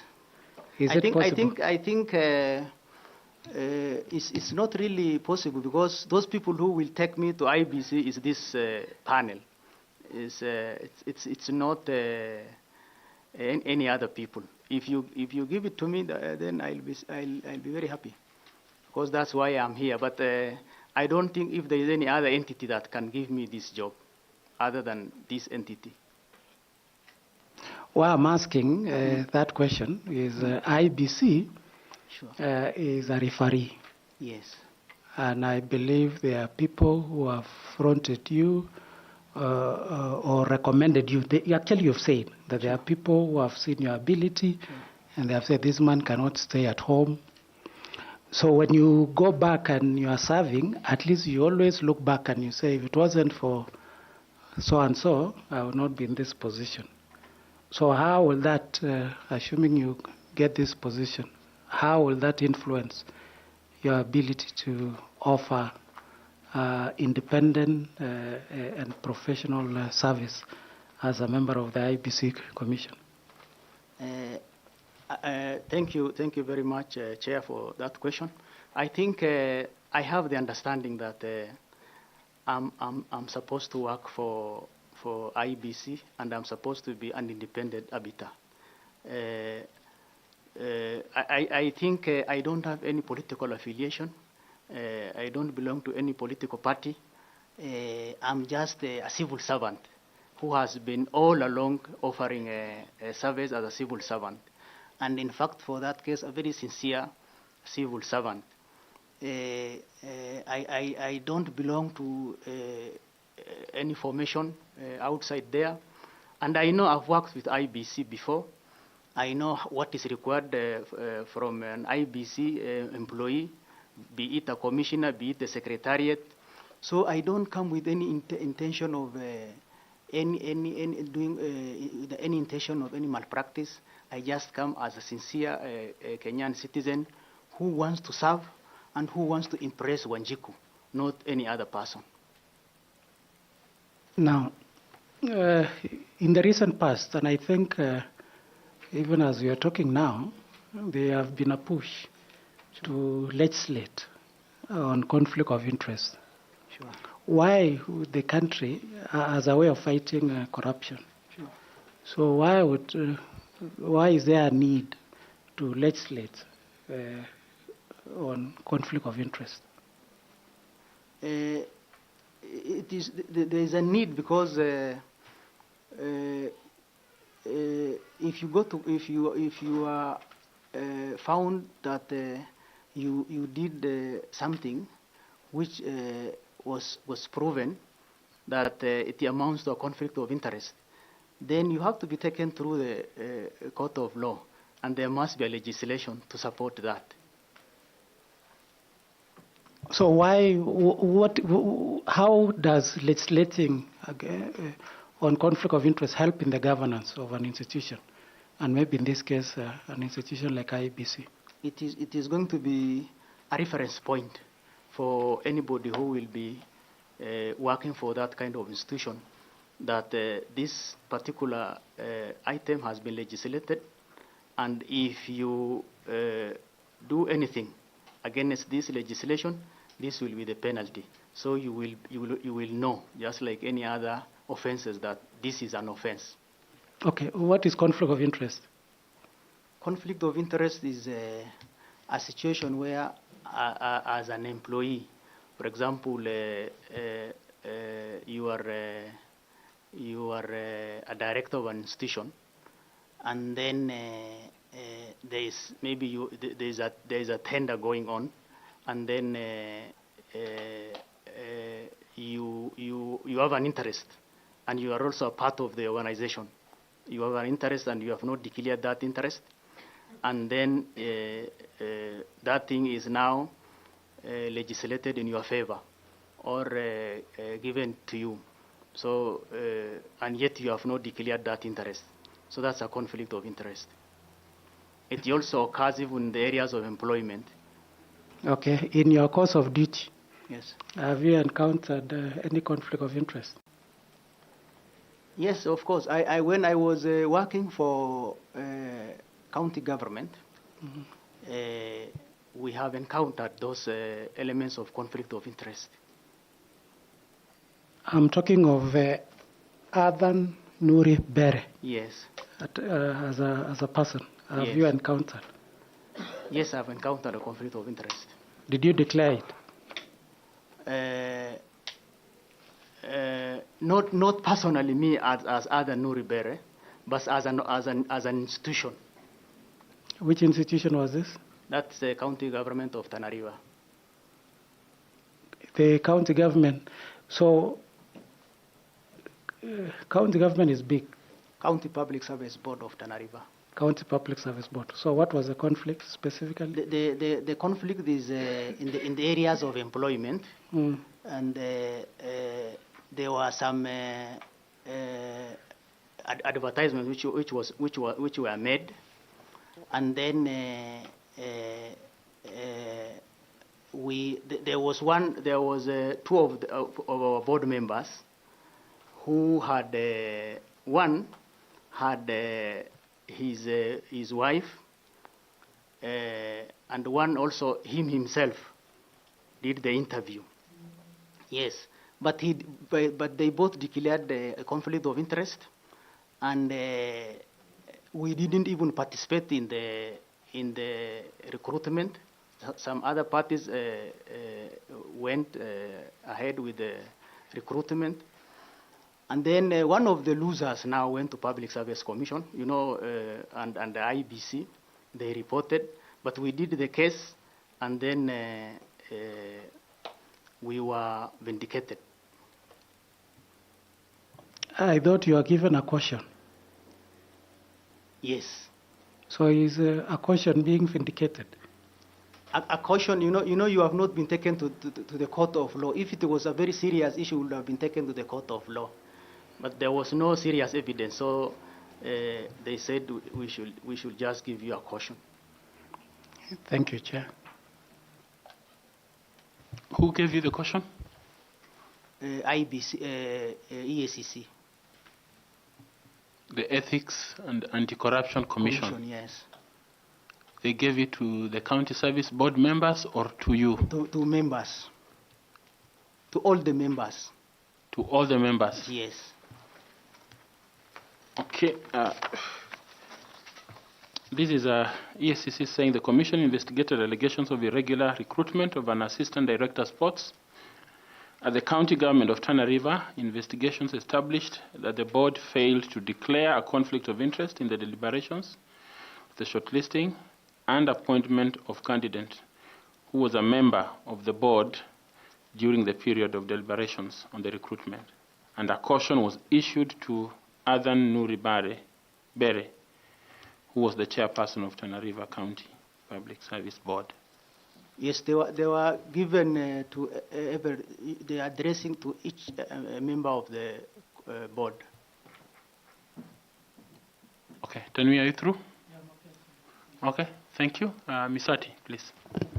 Thanks, Chair. Before I take my question, I wanted some clarification. Yes, sir. When my colleague asked, Caroline LSK, asked you about the principles of boundary delimitation, yeah. You talked about additional constituencies. Sure. I want clarity because having worked with IEBC, and some Kenyans out there who are looking at you might think that IEBC has a mandate of doing additional boundaries. Sure. You're aware, maybe in relation to the number of constituencies in our constitution, Sure. and the IEBC Act 24P, what does it say? IEBC Act 24B. I didn't get the question. Does IEBC have the power to do constituencies beyond 290? They don't have the power, but they have got. They can recommend. Because once they do the delimitation, and they see that a particular area has more voters than the required size. I'm talking about, you said additional constituencies. Yes. You know, when you mean additional... You know, there's that perception that communities have, that our area, our population is big, and we need an additional. So I was not talking of a complete additional, but I said that people will have that urge to have more additional constituencies. So they will be asking for IEBC to give them additional constituencies. But you are aware the total number of constituencies, they are capped at 290? 290, yes. So that we don't give wrong message to the public. No. So now, back to my question. In some countries like New Zealand, the equivalent of a chairperson of IPC also serves as the chief executive of the Electoral Commission. Sure. And some people have proposed this model for Kenya. What is your view on adapting such structures for IPC?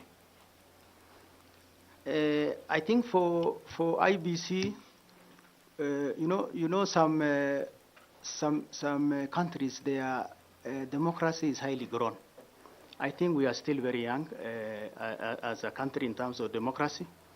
So I think our current dispensation is still good for us. Once we reach maybe that level, we can be able to separate. But you see, we cannot, the Commission currently carries out oversight of the Secretariat. So if you do that now, it becomes a very big issue in terms of oversighting IEBC Secretariat. So I think for me, the current dispensation is better because of our level of democracy.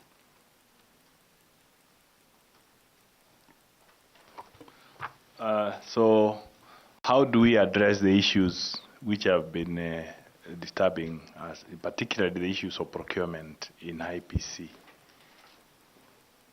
The issue of procurement, I think one of the solutions for the procurement in IBC is for IBC to source resources earlier, because sometimes you do some very bulky purchases at the end, towards now when you're almost now towards the end of, towards the election period. So when you do the bulky purchases, sometimes you find yourself that you have not followed the procurement procedures. So I think one of the solutions is for IEBC to be sourcing resources as early as possible, so that they can be able to confine themselves within the procurement laws. And then the other thing again is just for us, for officials who deal with purchases in procurement in IBC, to follow the law and to plan ahead. Because sometimes if you don't plan, as they say, you're planning to fail. So you plan ahead. Once you get the money, then you are able to just pay, because at least you have already secured what you wanted to secure. So planning ahead and also securing resources as early as possible will, I think, help us to overcome the problem of procurement. and also restricting ourselves within the law. Thanks so much. I wish you well. Thank you, Chair. Thank you. Ms. Fatuma Zaman, please kindly. Thank you, Mr. Berry. And public participation is a vital means of stakeholder engagement to ensure good decision making, ensure democracy, inclusivity, and so many good end results. However, at times there can be a challenge. What are some of these challenges in public participation? The challenges of public participation is sometimes resources are not enough for IEBC officials to reach the areas which are supposed to reach. Some areas are far-flanked. Another challenge is, for example, if you go to some of these remote areas, the far-flanked areas, language is also a barrier. Maybe the method for voter education to enable the public to participate is not area-friendly. So language is also a very serious barrier in some of the areas. I think for us to overcome that, we need to target. We need to target our voter education towards segment, the segment of society that we want to address. If it is youth, we use a public participation means that is favorable for the youth, for the women, and also for other segments of the societies. In Tana River, for instance, there are so many other small marginalized communities. And in these communities, you still have women who are further marginalized. If you are organizing for a public participation exercise, how would you reach out to this kind of women who are hidden by so many curtains? I think the best way to reach people in the villages is women in particular. Women in particular is using now the village elders. The women have got their own, even at the village level. Currently, they have their own kakas, a small kakas. There's also this thing called what do they call? I'm forgetting. These chamas for women. So when you want to target them, you want to target them in those kind of places where they come together during chamas. And if you don't speak their language, for example, you are in the middle of the villages, they don't speak Swahili. So if you are a voter educator, you need to get an interpreter who speaks their language, and then you pass that information to them. You target them where they are during those chamas.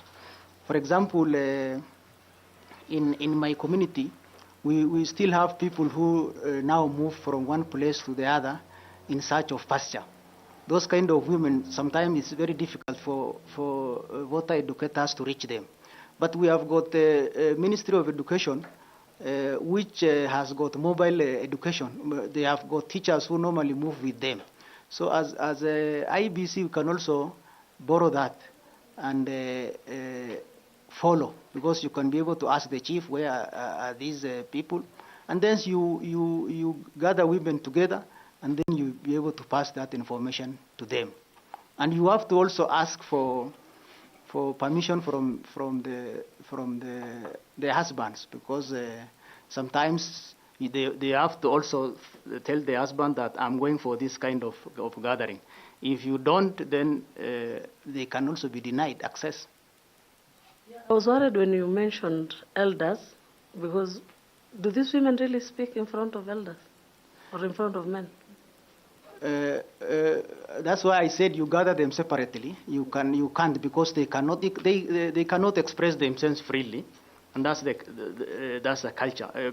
For example, just if I'm to give you an example, when I was working for KWS, in KWS we also have community sensitization, because there is always a conflict between human beings and wildlife. So when you go to talk to some of the communities, I don't want to mention, if a woman goes and talks to the men, they will not listen. They will not listen because they will tell you, wanaume wameenda wapi. So you have to understand all those dynamics. That I'm doing voter education, I'm sensitizing this kind of community, and so you have to respect their culture and have information, especially on their culture.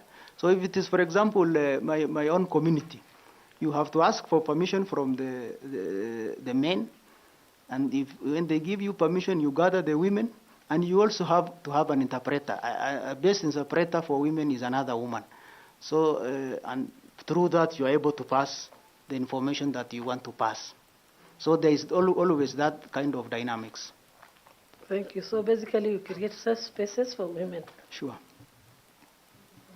Thank you. I ask Nicodemus Bore to ask you some questions. Kindly. Yes, thank you very much, Chair. I want to interact with Adan. Yeah. You have been in boards for how many boards have you been in? I've served in 3 boards. I've served completely 2 boards, and I'm now serving in 1 board, National Museums of Kenya. How are directors of boards appointed?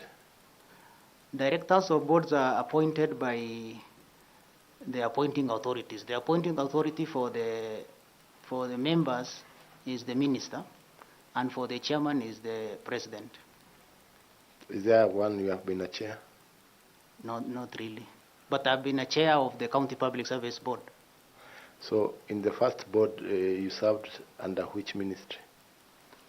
Kenya Marine Fisheries and Research Institutes. It's in Mombasa. The headquarters is in Mombasa. So which ministry was that? Pardon? Which ministry? That's the Ministry of Agriculture, State Department of Fisheries. And the next one? The next one was National Youth Service. That was under Ministry of Gender? Gender, yeah. What about the last one? The current one is also the Ministry of Gender. So you told Tanui that in all this, you just picked because you come from Tana River. Nobody knows me at the national level. Chair, I just want to say this. I don't know those appointing authorities. But the persons I know is our local politicians. You see, you know, these positions are not advertised. I think you know very well. These positions are not advertised. There's no way that you can see that there's an advert for that kind of position. So if your local politicians know you, and not knowing you for a bad reason, for a good reason, because you're part of the community, you're contributing, you are idle, and then he takes your name to the minister. I don't know. I've never interacted with the appointing authorities. I've never shook my hands with those appointing authorities. But just that linkages that you are a part of the community, you are a citizen of Kenya, somebody has identified you, and not an direct and appointing authority has sent you a name, and that is how this thing is done. So, and that is how I ended it. I never lobbied for those positions. And in any case, it's not a position that I'm getting a salary. I only go and get an allowance. There's no salary that you are given. Adan, we are not accusing you. I just wanted to make sure that you don't deny the government that is giving you service. Sure. Yes, so there's nothing wrong with being appointed as a board anyway, and even knowing those appointing boards, there's nothing wrong. You're a Kenyan. Yeah, but you see, I'm saying that because there's always a perception, that maybe I've lobbied for those things, but I've never lobbied for them. But what I've told you is the truth and the truth fact of the situation, that I know our local politicians. We come from the same village. They saw me and they sent my name, and that is how those appointments are done. Yeah. So do you participate in making sure those political leaders in your area are elected? Participate? I don't. In 2013, I didn't even vote because I was a returning officer in Lamu. In fact, a very remote constituency. So I didn't even participate because I already had a lot in my hands, making sure that I have delivered the 2013 election in my constituency. So that one I was not there. 2022, I participated. I participated in campaigns also because I was free. I was free. I was not employed then. Yeah. The reason why I've said this is because you said you are not affiliated to any side of politics. Yet you campaigned in 2022 for a candidate who made sure you became a board member. Affiliated, I means I'm not registered political. I'm not. What can I say? I'm not a fan of a political party. But you see, I have a person that I feel his agenda. I support his agenda. So I didn't go out there and maybe go door to door and campaign for that person. But I voted for that person, and in my heart I also supported that person, liked that person. So I don't think it's not very serious. I didn't do a very serious political campaign. It's your right to belong to a political party, yes. So there's nothing wrong. It is also okay to campaign for anyone. It is okay. But I didn't get that time to campaign. Yeah. Thank you very much, Chair. Okay, Prof. Adan. Yes, sir. I want to go back to where Tanui and Chairman left on this caution from EACC. Yes. As they kept on asking you, you kept on saying each individual member. Yes.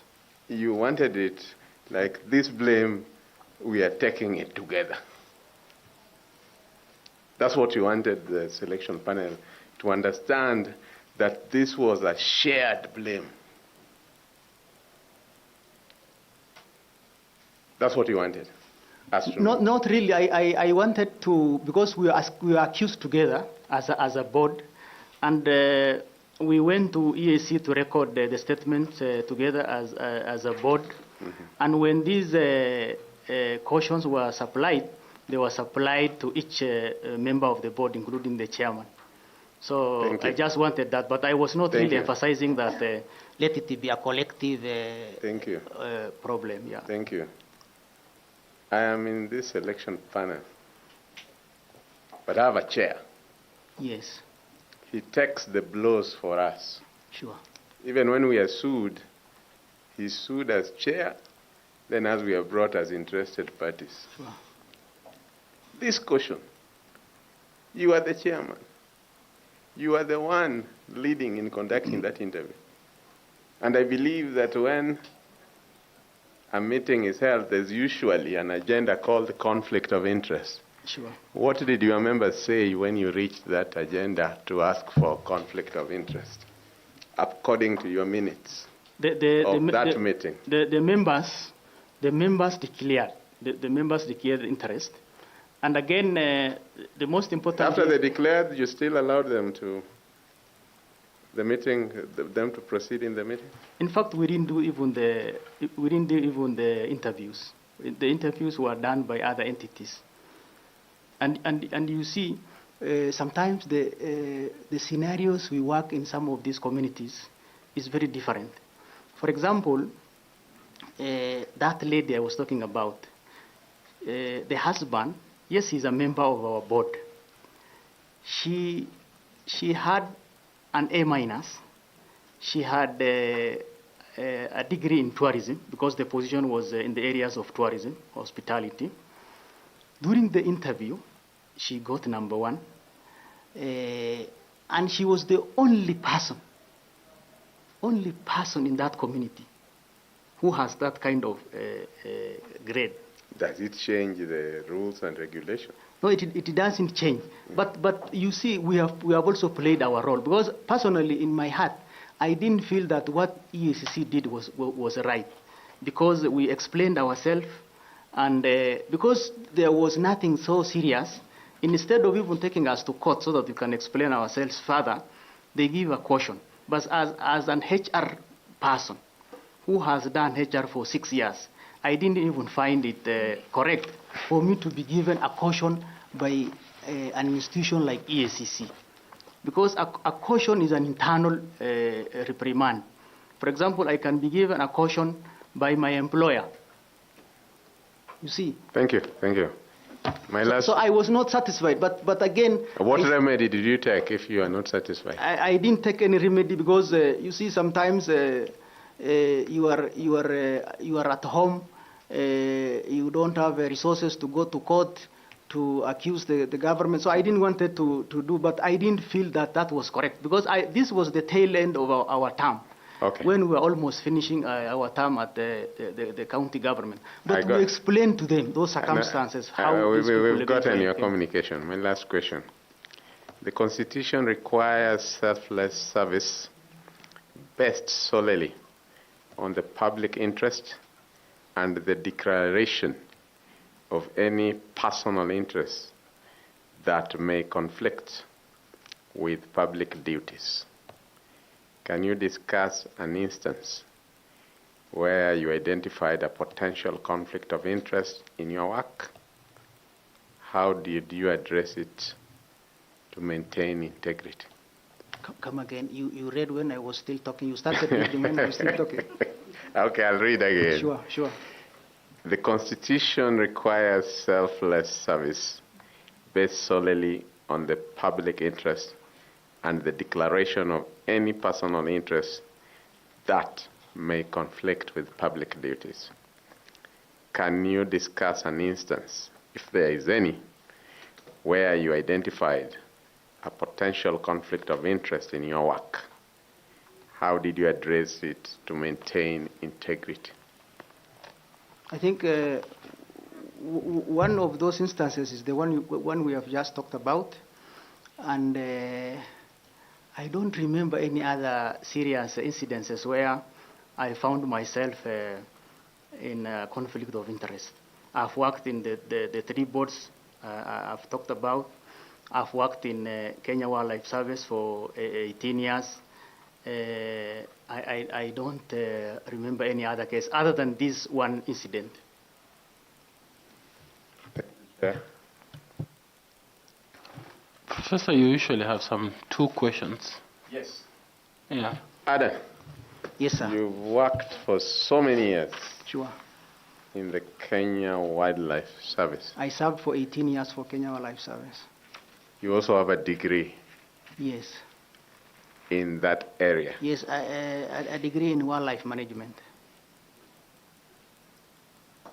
The Kenya Wildlife Service runs marine national services. It runs marine national parks. It runs national sanctuaries. It runs national reserves. It runs national parks. Restricting yourself to national parks and the national reserves. How many national parks are there in Kenya, and how many national reserves are there in Kenya? I can't, thank you, Chair, for that question. I can't exactly remember the number of national parks and number of national reserves. If you can't remember, that's okay. But we have more of national parks, and we have we have more national reserves, and we have less national parks. Thank you. Yeah. Thank you. Which West African country postponed its 2024 elections due to security and political issues? 2024 election, West African country. Senegal? Thank you, Chair. I'm done. Thank you very much, Mr. Adan. Yeah. It's been a great pleasure talking to you, learning from you, and hearing your perspectives and how you might be able to be helpful in the commission of IEBC. I want to invite you if you have any question or comment to make so that we can conclude. Please. Thank you. Thank you, Chair. I really don't have much. I want to commend you highly. I also want to commend you for invoking Article 100, Article 56, that touches on marginalized community. I'm a person from a marginalized community. Which one is this? This is an Orma community in Tana River. It's a chance for us also to participate in this kind of interviews. We have got almost 10 independent commissions, and we are not represented. So I'm very thankful, and for you to invoke Article 100 and Article 56, and I'm praying as you go and make your decision, you continue invoking these articles, Chair. Thank you, sir. Thank you very much. In the morning, we had somebody from Sakuye community. Yes, sir. Yes. Have you heard of Sakuye? Yes, I know. They are in Isiolo. They are in Isiolo. Yeah. They may be less than the Ormas. Yeah, we are in the same category. Okay, thank you very much. Thank you. Please remember to pick your documents, and wishing you a wonderful Iftar and Eid al-Fitr. Thank you. Thank you, sir. Thank you. Asante.